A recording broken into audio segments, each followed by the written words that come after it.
Hello friends, welcome you once again, and today we will discuss our this chapter. That name of the chapter is foreign exchange and foreign exchange rate, and we have already discussed in our previous class, and now we will continue our discussion for this chapter. So we are done with our introduction. Let's move further for the additional topics, and we will start with our currency appreciation. What is meant by currency appreciation? So currency appreciation means an increase in value of domestic currency in terms of foreign currency.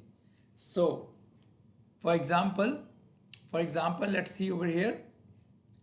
The price of $1 falls from 82 rupees to 81, right? So our currency has appreciated. This is called appreciation of our currency, right? Now, as you can see in this, another example is earlier 4.5 dollars is equivalent to 4 pound. Now $5 is equal to 4 pound. So that means the pound has appreciated, or the UK pound is appreciating. I hope this is clear to you, right?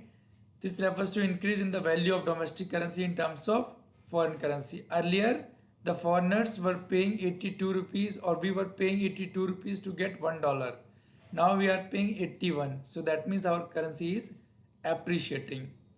And appreciation has got its own advantage, which we will get to know in our further discussion. So what are the advantages and what are the effects of appreciation or disadvantages of appreciation? So first is effects. The first is increase in imports. So why it happens?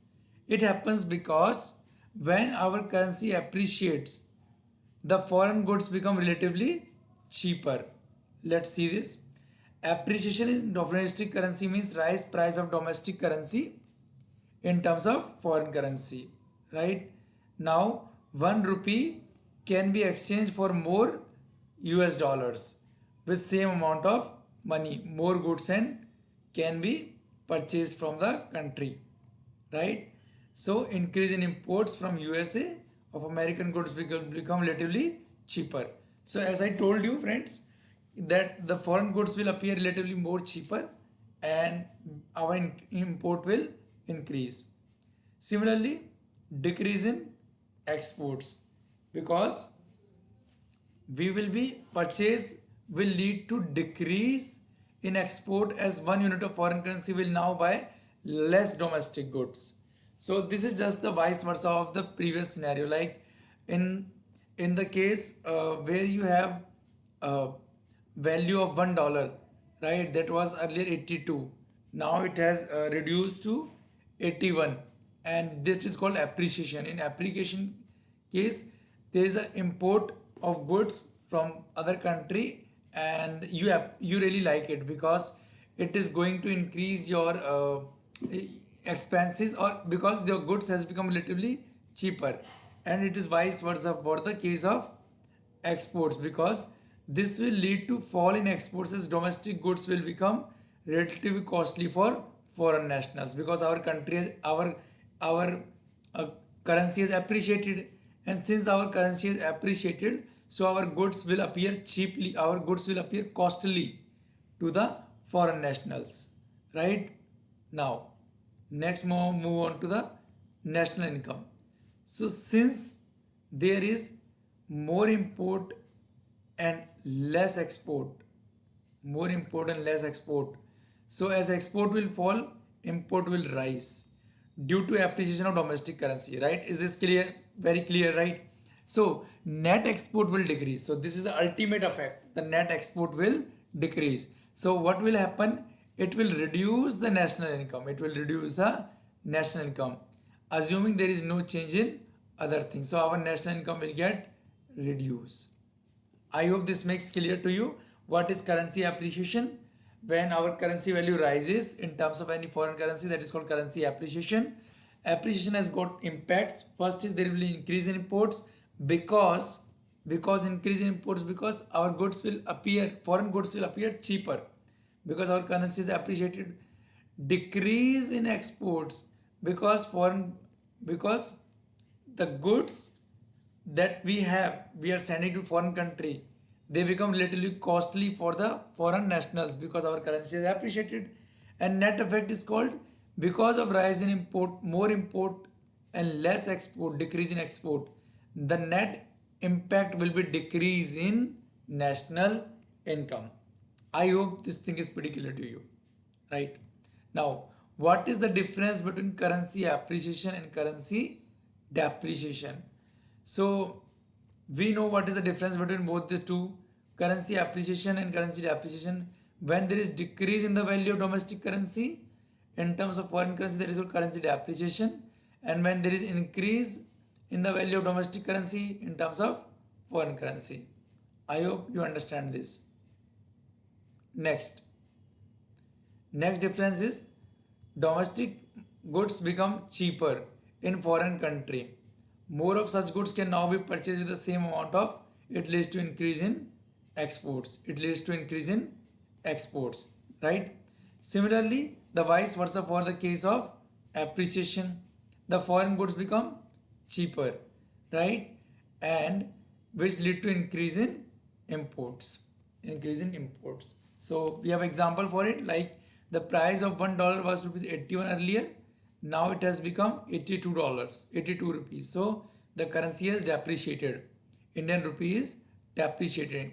While on the other hand, when we have $1 that was costing at rupees 82 rupees, now it is at 81. So Indian rupee is appreciating. Appreciation causes increase in imports, depreciation causes increase in exports. Why decrease increase in exports? Because our goods become a little cheaper for the foreign nationals. I hope this thing is clear to you. Now we can move on to the different types of foreign exchange rate systems. So generally we have three types of foreign exchange rate system: fixed exchange rate system, flexible exchange rate system, and managed. So there are three types of exchange rate system: fixed, flexible, and managed. So what happens in fixed? So in fixed exchange rate system, it is pegged exchange rate system. According to the its value is pegged with the gold or any other thing, like generally it is done with the gold. Flexible in terms of with another currency, in terms with another currency, and that is dependent on the games of demand and supply in the market. While managed floating is kind of managed by the government. So there is an intervention by the government. Now let's discuss this in detail. So fixed exchange rate system. So fixed exchange rate system refers to a system in which exchange rate for a currency is fixed by the government. It is the government that fixed the exchange rate system. So in managed system, as I told you earlier, there is both like government intervention and demands and supply forces of the market. Demand and supply of the market. So it is both the factors are there. The government is also involved and the factors of demand and supply is also involved. So it is the government that fixes the exchange rate of a currency. So the basic purpose of adopting this system is to ensure stability in foreign trade and capital movements. Like government want to make sure that our value will be fixed. That much rupees, $1 is equal to that much rupees, $1 is equal to, right, according to that, right, to achieve stability. The main purpose is to achieve stability, right? They don't want to deal with the fluctuations, the rise and fall in the prices, right? So the government undertakes this, right? And so when value of currency is value of another currency is known as pegging. Yes, see over here.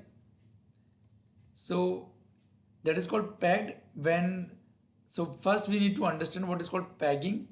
So pegging when the value of domestic currency is tied to the value of another currency is known as pegging. So as I told you in the first scenario, that in fixed exchange rate system, when the value of one currency is pegged with the currency of another countries, right? Like India's rupees with dollars is pegged. that got pegged, right? So let's move further. So to achieve stability, government undertakes foreign currency to buy a foreign currency when there is excess supply of foreign exchange, and sells is when there is excess demand for foreign exchange, right? So government intervenes in this process, and when there is uh, when there is excess of, government buys this process, government undertakes this project of buying foreign currency when there is excess supply of foreign exchange, when there is excess supply of foreign exchange, and sells it, and when the government sells is when there is less excess demand for foreign exchange. So government buys it when there is excess supply, and government sales is when there is excess demand. So for this, government has to maintain large reserves of foreign currencies to maintain the exchange rate level at the fixed by it. So generally, what happens? The forces of demand and supply, they may cause a change in the foreign exchange, but the government try to maintain large reserve of foreign exchange so that to make sure that the price does not fluctuate. The price remains the fixed. Under this system, each country values of its domestic currency in terms of external standard. So there is external standard, right, according to which value of the currency is kept fixed. So let's move further. So the external standard can be, it can be gold, it can be silver, it can be other precious metal, another country's currency, or even some internationally agreed unit of account. So so the value of domestic currency is tied to the value of another currency is known as pegging, right? And when the value of currency is fixed in terms of another currency in terms of gold, it is known as parity value of currency. I hope this thing is clear to you. What we discussed in this lecture about, so we have fixed exchange rate system, flexible exchange rate system, which is particularly determined by the forces of demand and supply. There is no role of public in the fixed exchange rate system. It is determined by the government only. But in managed floating, there are both factors, government factors and demand and supply factors as well. Thank you so much for this lecture, and we will discuss about the upcoming in the next classes. Thank you so much. Take care.